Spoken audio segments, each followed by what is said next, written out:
Ma l'iniziativa parte sempre pensando a loro. Allora l'Udinese Academy che ha 52 e 53 club, siamo partiti con quelli. Poi abbiamo pensato anche naturalmente un po' allo sport e siamo arrivati di chiudere anche pensando ai nostri giovani, pensando ai libri, poter dare qualche cosa anche a loro.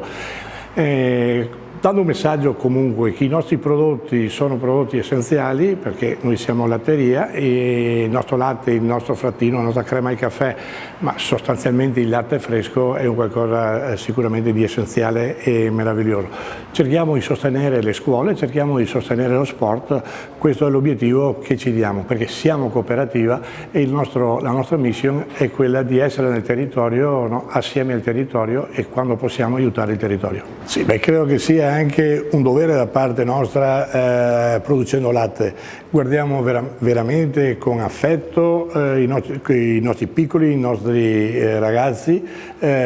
Parlo per me, ecco, 5 nipoti, non posso non pensare che il futuro sia in mano a loro, perciò la nostra iniziativa cerchiamo di essere sensibili verso le scuole e verso di loro che sono il nostro futuro. Siamo qui oggi appunto per ricevere questo diario che è stato offerto dalla Latteria Soligo e ha l'obiettivo di sensibilizzare le famiglie e gli alunni su 2 temi molto importanti che sono lo sport e l'educazione alimentare, e noi siamo felici di aver ricevuto questo dono perché fa sentire anche la forza del territorio, la vicinanza della comunità e soprattutto valorizza anche i prodotti del territorio, quindi i nostri alunni volentieri, credo, e anche le famiglie riceveranno questo dono. È un privilegio avere nel comune di San Donà uno stabilimento di Soligo.